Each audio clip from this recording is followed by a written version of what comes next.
सीता का करुण विलाप तथा अपने प्राणों को त्याग देने का निश्चय। जनक नंदिनी सीता के मुख पर आंसुओं की धारा बह रही थी। उन्होंने अपना मुख नीचे की ओर झुका लिया था। वे उपर्युक्त बातें कहती हुई ऐसी जान पड़ती थी मानो उन्मत्त हो गई हो, उन पर भूत सवार हो गया हो, अथवा पित्त बढ़ जाने से पागलों का सा प्रलाप कर रही हूं, अथवा दिग्भ्रम आदि के कारण उनका चित्त भ्रम हो गया हो। वे शोक मग्न हो धरती पर लौटती हुई बछेड़ी के समान पड़ी पड़ी छटपटा रही थी। उसी अवस्था में सरल हृदय सीता ने इस प्रकार विलाप करना आरंभ किया। हाय, इच्छा अनुसार रूप धारण करने वाले राक्षस मारीच के द्वारा जब रघुनाथ जी दूर हटा दिए गए और मेरी ओर से असावधान हो गए, उस अवस्था में रावण मुझ रोती चिल्लाती हुई अबला को बलपूर्वक उठाकर यहाँ ले आया। अब मैं राक्षसियों के वश में पड़ी हूँ और इनकी कठोर धमकियां सुनती एवं सहती हूँ।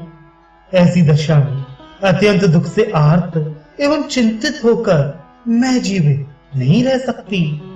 महारथी श्री राम के बिना राक्षसियों के बीच में रहकर मुझे ना तो जीवन से कोई प्रयोजन है, न धन की आवश्यकता है और न आभूषणों से ही कोई काम है। अवश्य ही मेरा यह हृदय लोहे का बना हुआ है अथवा अजर अमर है, जिससे इस महान दुख में पड़कर भी यह फटता नहीं है। मैं बड़ी ही अनार्य और असती हूँ।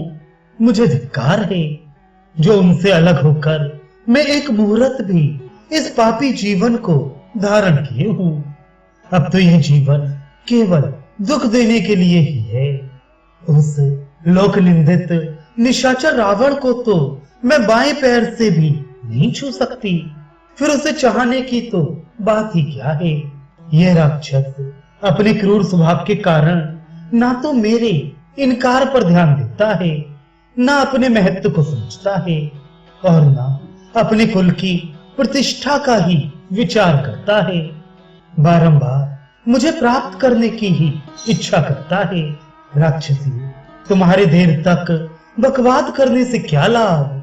तुम मुझे छेदो, चीरो, टुकड़े टुकड़े कर डालो, आग में सेक दो अथवा सर्वथा जलाकर भस्म कर डालो, तो भी मैं रावण के पास नहीं पटक सकती। श्री रघुनाथ जी विश्वविख्यात ज्ञानी, कृतज्ञ, सदाचारी और परम दयालु हैं। तथापि मुझे संदेह हो रहा है कि कहीं वे मेरे भाग्य के नष्ट हो जाने से मेरे प्रति निर्दय तो नहीं हो गए। अन्यथा जिन्होंने जन स्थान में अकेले ही 14,000 राक्षसों को काल के गाल में डाल दिया, वे मेरे पास क्यों नहीं आ रही थी? इस अल्प बल वाले राक्षस रावण ने मुझे कैद कर रखा है। निश्चय ही मेरे पतिदेव सम्रांगण में इस रावण का वध करने में समर्थ हैं। जिन श्री राम ने दंडकारण्य के भीतर राक्षस शिरोमणि विराट को युद्ध में मार डाला था, वे मेरी रक्षा करने के लिए यहाँ क्यों नहीं आ रही थी? यह लंका समुद्र के बीच में बसी है, अतः किसी दूसरे के लिए यहाँ आक्रमण करना भले ही कठिन हो, किंतु श्री रघुनाथ जी के बाणों की गति यहाँ भी कुंठित नहीं हो सकती। वह कौन सा कारण है जिससे बाधित होकर सुदृढ़ पराक्रमी श्री राम राक्षस द्वारा अपहृत हुई अपनी प्राण पत्नी सीता को छुड़ाने के लिए नहीं आ रही थी? मुझे तो संदेह होता है कि लक्ष्मण जी के ज्येष्ठ भ्राता श्री रामचंद्र जी को मेरे इस लंका में होने की पता ही नहीं है। मेरे यहाँ होने की बात यदि वे जानते होते तो उनके जैसा तेजस्वी पुरुष अपनी पत्नी का यह तिरस्कार कैसे सह सकता था, जो श्री रघुनाथ जी को मेरे हरे जाने की सूचना दे सकते थे। गृधराज जटायु को भी रावण ने युद्ध में मार गिराया था। जटायु यद्यपि बूढ़े थे तो भी मुझ पर अनुग्रह करके रावण का वध करने के लिए उद्यत हो। उन्होंने बहुत बड़ा पुरुषार्थ किया था। यदि श्री रघुनाथ जी को मेरे यहाँ रहने का पता लग जाता तो वे आज ही कुपित होकर सारे संसार को राक्षसों से शून्य कर डालते, लंकापुरी को भी जला देते, महासागर को भी भस्म कर डालते तथा इस नीच निशाचर रावण के नाम और यश का भी नाश कर देते। फिर तो निसंदेह अपने पतियों का संहार हो जाने से घर घर में राक्षसियों का इसी प्रकार क्रंदन होता जैसे आज मैं रो रही हूँ। श्री राम और लक्ष्मण लंका का पता लगाकर निश्चय ही राक्षसों का संहार करेंगे।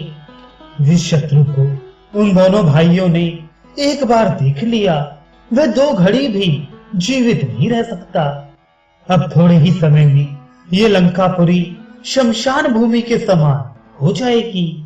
यहाँ की सड़कों पर चिता का धुआं फैल रहा होगा और गीधों की जमातें इस भूमि की शोभा बढ़ाती होंगी। वह समय शीघ्र आने वाला है जबकि मेरा यह मनोरथ पूर्ण होगा। तुम सब लोगों का यह दुराचार तुम्हारे लिए शीघ्र ही विपरीत परिणाम उपस्थित करेगा, ऐसा स्पष्ट जान पड़ता है। लंका में जैसे जैसे अशुभ लक्षण दिखाई दे रहे हैं उनसे जान पड़ता है कि अब शीघ्र ही इसकी चमक दमक नष्ट हो जाएगी।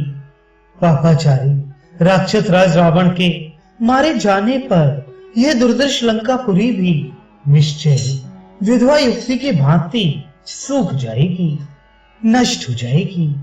आज जिस लंका में पुण्यमय उत्सव होते हैं वह राक्षसों के सहित अपने स्वामी के नष्ट हो जाने पर विधवा स्त्री के समान श्रीहीन हो जाएगी। निश्चय ही मैं बहुत शीघ्र लंका के घर घर में दुख से आतुर होकर रोती हुई राक्षस कन्याओं की क्रंदन ध्वनि सुनूंगी। श्री रामचंद्र जी के सहायकों से दग्ध हो जाने के कारण लंकापुरी की प्रभा नष्ट हो जाएगी, इसमें अंधकार छा जाएगा और यहाँ के सभी प्रमुख राक्षस काल के गाल में चले जाएंगे। यह सब तभी संभव होगा जबकि लाल नेत्र प्रांत वाले शूरवीर भगवान श्री राम को यह पता लग जाए कि मैं राक्षस के अंतःपुर में बंदी बनाकर रखी गई हूँ। इस नीच और निशंस रावण ने मेरे लिए जो समय नियत किया है उसकी पूर्ति भी निकट भविष्य में हो ही जाएगी।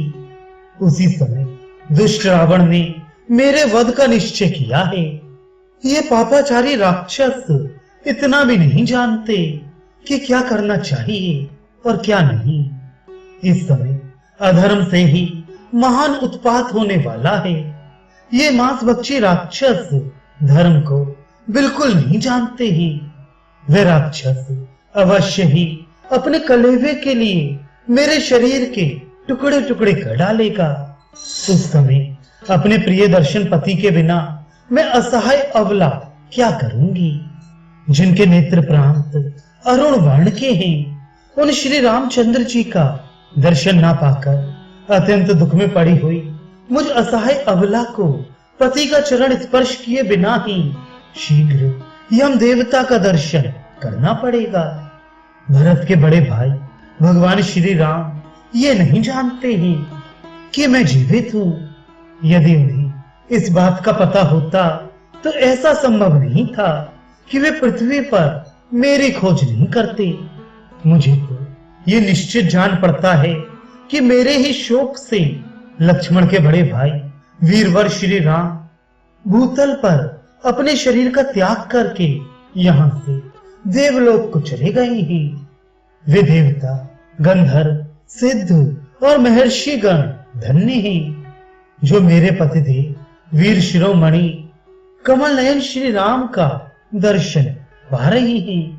अथवा केवल धर्म की कामना रखने वाले परमात्म स्वरूप बुद्धिमान राज ऋषि श्री राम की भार्या से कोई प्रयोजन नहीं है, इसलिए वे मेरी सुध नहीं ले रही हैं।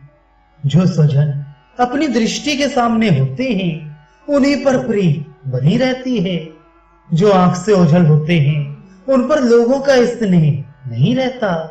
शायद इसीलिए श्री रघुनाथ जी मुझे भूल गए हैं, परंतु यह भी संभव नहीं है, क्योंकि कृतज्ञ मनुष्य ही पीठ पीछे प्रेम को ठुकरा देते हैं।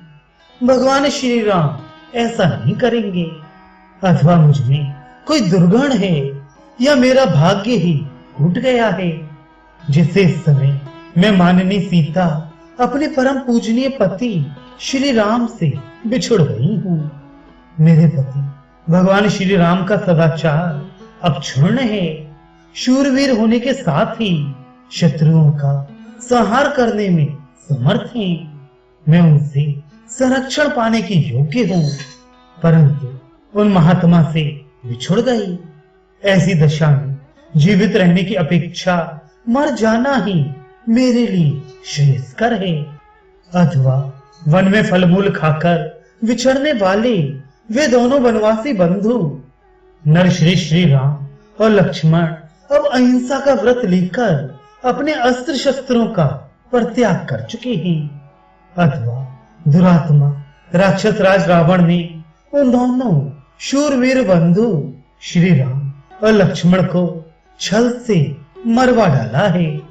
अब ऐसे समय में सब प्रकार से मैं अपने जीवन का अंत कर देने की इच्छा रखती हूँ, परंतु मालूम होता है इस महान दुख में होते हुए भी अभी मेरी मृत्यु नहीं लिखी है। सत्य स्वरूप परमात्मा को ही अपना आत्मा मानने वाले और अपने अंतःकरण को वश में रखने वाले वे महाभाग महात्मा महर्षिगण धन्य हैं, जिन्हें कोई प्रिय और अप्रिय नहीं है, जिन्हें प्रिय के वियोग से दुख नहीं होता और अप्रिय का संयोग प्राप्त होने पर उससे भी अधिक कष्ट का अनुभव नहीं होता। इस प्रकार जो प्रिय और अप्रिय दोनों से परे हैं, उन महात्माओं को मेरा नमस्कार है। मैं अपने प्रियतम आत्मज्ञानी भगवान श्री राम से बिछुड़ गई हूँ और पापी रावण के चंगुल में आ फंसी हूँ।